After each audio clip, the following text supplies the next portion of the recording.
களம் 16 நிகழ்ச்சிக்கு உங்கள் அனைவரையும் அன்புடன் வரவேற்கிறேன்.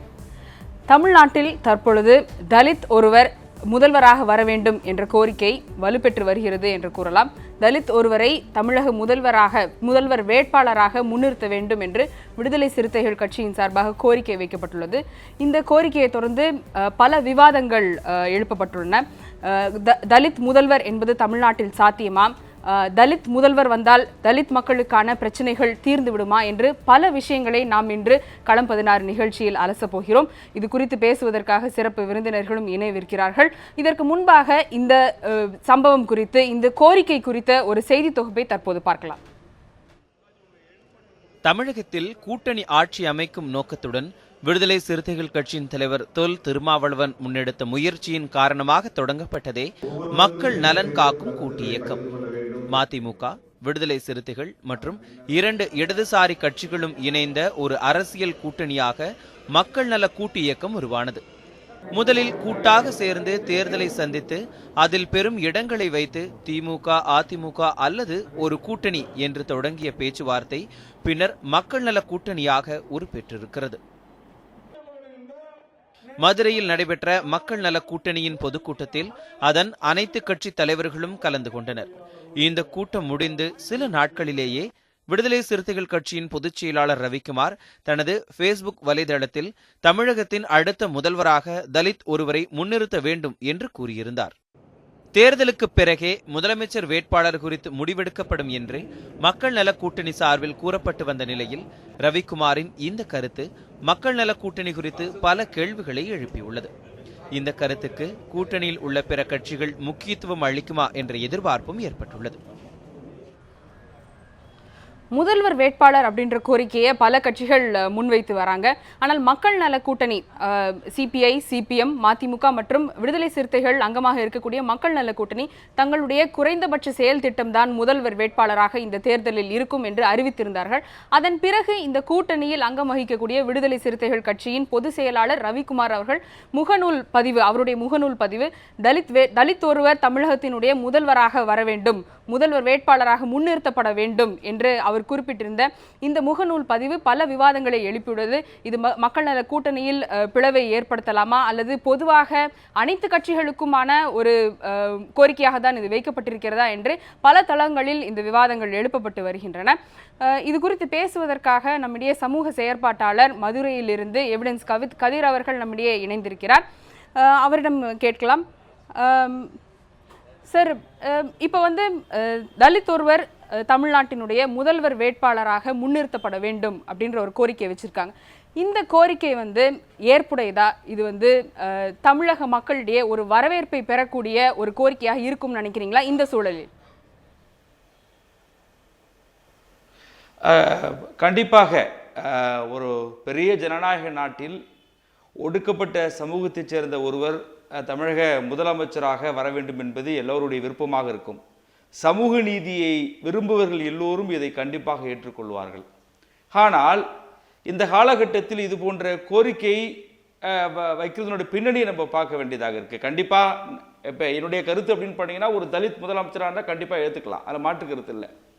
ஆனால் ரவிக்குமார் அவர்கள் எப்பவுமே பார்த்தீங்கன்னா ஒரு திமுகவுடைய ஒரு சாஃப்ட் கார்னராக இருப்பார். அவர் திமுகவினுடைய ஒரு விசுவாசி போன்றே அவருடைய செயல்பாடு இருந்திருக்கிறது. இந்த நேரத்தில் இந்த கோரிக்கை எழுப்புவதன் மூலம் இது மக்கள் நல கூட்டணிக்கு வைக்கிற ஒரு சவால் போன்றே, அவங்க கட்சிக்குள்ள இருக்கக்கூடிய ஒரு சவால் போன்றே தான் இன்றைக்கு விமர்சிக்கப்படுகிறது. இதுதான் பல காலமாக வைத்திருக்கக்கூடிய கோரிக்கை அப்படின்னு தான் அவர் சொல்றாரு. பல காலமாக நான் பல ஆண்டுகளாக இல்ல, கண்டிப்பா நீங்க எல்லா கட்சியிலும் இப்ப ஒரு கண்டிப்பாக நீங்க இப்ப பாத்துக்கிட்டீங்கன்னாக்க ஒரு முதலமைச்சர் வேட்பாளர்னாக்க நீங்க எல்லா கட்சியிலும் தலித் வேட்பாளர் நிறுத்த முடியுமான்றது சாத்தியமான்றது ஒரு கேள்விக்குறியாக இருக்கு. அதுக்கு முன்னாடி படிப்படியாக இது இங்க நடைமுறைப்படுத்தணும் சமூக நீதியை. நான் கேட்கறது என்ன அப்படின்னா, இப்போ ஒரு கட்சிகள் இருக்கு, இன்னைக்கு எல்லா கட்சிகள் தேசிய அளவில் கட்சிகள் இருக்கு, அங்கீகரிக்கப்பட்ட கட்சிகள் இருக்கு. குறைந்தபட்சம் இந்த கட்சியில தலித்துகளுடைய பிரதிநிதித்துவத்தை நான் கேட்கிறேன். இடஒதுக்கீடு ஒரு சட்டமாகவே கொண்டு வரணும். ஒரு அங்கீகரிக்கப்பட்ட கட்சி இருக்கிறாங்க, இங்க 20% தலித்துகள் இருக்கிறாங்க அப்படின்னு சொன்னாக்க எல்லா மாவட்ட செயலாளர்கள் இருந்து பொலிட் பியூரோல இருந்து 20% தலித்துகள் இருக்காங்களா என்றதை பார்க்க வேண்டியதா இருக்கு. இப்படி படிப்படியாக கொண்டு வந்தால் தான் அது சாத்தியமாகும். எடுத்த உடனே ஒரு தலித் முதலமைச்சர்ன்றது அது ஒரு ஃபேண்டசி போன்றதான் தோன்றுதே தவிர ஆனால் நடைமுறையில் என்ன பண்ணணும் அப்படின்னாக்க, இது ஆண்டாண்டு காலமாக சொல்கிறேன். இன்னைக்கு திமுகவை எடுத்துக்கிட்டாக்க ராஜான்னு ஒரு ஆளை சொல்லுவாங்க, அதிமுகவை எடுத்துட்டாக்க சபாநாயகரை சொல்லுவாங்க. இது எல்லாம் ஒரு ஃபேக்கான அடையாளத்துக்கு தான் நான் சொல்ல வேண்டியது. அப்படி இது வந்து ஒரு பேருக்கு தான் சொல்லப்படுமே தவிர உண்மையாலுமே அங்கே அந்த லிமிடேஷன் இருக்கா, அங்கே தலித் பிரதிநிதித்துவம் இருக்கான்றதான் கேள்விக்குறியா இருக்கு. இப்போ 32 மாவட்ட செயலாளர் இருக்கிறாங்க, 32 மாவட்டங்கள் இருக்கு, எல்லா கட்சியும் 32 மாவட்ட செயலாளர் இருப்பாங்க. 20 விழுக்காடு அப்படின்னு எடுத்துக்கிட்டாக்க 6ல இருந்து 7 பேர் தலித்துகள் இருக்காங்களா என்று பார்த்தீங்கன்னா அது கேள்விக்குறியா தான் இருக்கு. அப்ப அடிப்படையாக இப்படிதான் மாற்றத்தை கொண்டு வர முடியுமே தவிர தலித் என்பதாலேயே ஒருவர் வந்து அரசியலில் இருந்து அவருக்கான வாய்ப்புகள் மறுக்கப்படுவதும், தலித் அப்படின்ற அடையாளம் இருப்பதாலேயே அவர் தலித் சமூகத்தை சேர்ந்தவர் என்பதாலேயே அவர் மறுக்கப்படுவதால் தலித் சமூகத்திலிருந்து ஒரு முதல்வர் வேட்பாளர் கண்டிப்பாக வர வேண்டும் அப்படின்றதான் அவங்க வைக்கிற வாதம். இல்ல கண்டிப்பாக அது எந்த மாற்று கருத்துமே கிடையாது. இன்னைக்கு நம்முடைய சமூகம் வந்து ஒரு சாதி சமூகம், அதில் எந்த மாற்று கருத்தும் கிடையாது. தலித் வேட்பாளர் அப்படின்னா இந்த சூழல் தான் இன்னைக்கு காரணமாக இருக்கு. இன்னைக்கு திருமாவளவன் விடுதலை சிறுத்தையினுடைய திருமாவளவன் என்ன சொல்றாருன்னா, நாங்கள் வந்து இது ரவிக்குமாருடைய தனிப்பட்ட கருத்து, அவர் வந்து 2014 நிறைப்பிரியில் அவர் இணையதளத்தில் பதிவிட்ட ஒரு கருத்து தான் இன்னைக்கு விவாதமாக கொண்டு வர பார்க்குறாங்க. இதை நாங்கள் ஏற்றுக்கல. இது வந்து மக்கள் நல கூட்டணி வந்து தேர்தலுக்கு பிறகு தான் நாங்கள் முதலமைச்சராக கொண்டு வருவோம். இப்போ ஏன்னா அவருக்கும் தெரியுது இப்போது விவாதமாக வந்துருச்சுன்னா இது மதிமுக கம்யூனிஸ்டுகளுக்கு ஒரு செக் வைக்கிற மாதிரியான ஒரு நிலை இருக்கு. அதனால தான் அவர் சிறுத்தைகளுடைய தலைவர் திருமாவளவன் வந்து இந்த கருத்தை வந்து வலியுறுத்துறாரு. திருமாவளவன் அவர்கள் கூறிய அந்த விளக்கத்தை பற்றி பேசுவோம். அதற்கு முன்பாக இந்த கேள்வியை வந்து மக்களிடமும் கேட்டிருந்தோம். தலித் ஒருவர் முதல்வர் வேட்பாளராக வர வேண்டும், இந்த கோரிக்கையை மக்கள் எப்படி பார்க்கிறாங்க, இது வரவேற்கக்கூடியதா அப்படின்னு சொல்லி இந்த மக்களிடமும் ஒரு சர்வே நடத்திருந்தோம். அதற்கான பதில்களையும் விடைகளையும் தற்போது இப்போது பார்க்கலாம்.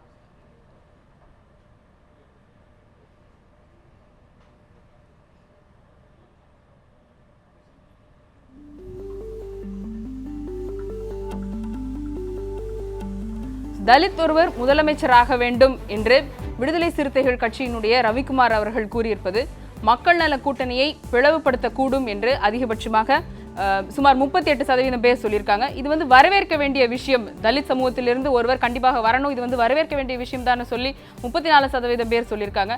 கூட்டணியினரிடம் ஆலோசித்து விட்டு அதுக்கப்புறம் சொல்லியிருக்கலாம், இது வேண்டுமா வேண்டாமான்றதை அவங்க கிட்ட பேசிட்டு அப்புறமே சொல்லியிருக்கலாம் அப்படின்னு சொல்லி சுமார் 28% பேர் சொல்லியிருக்காங்க.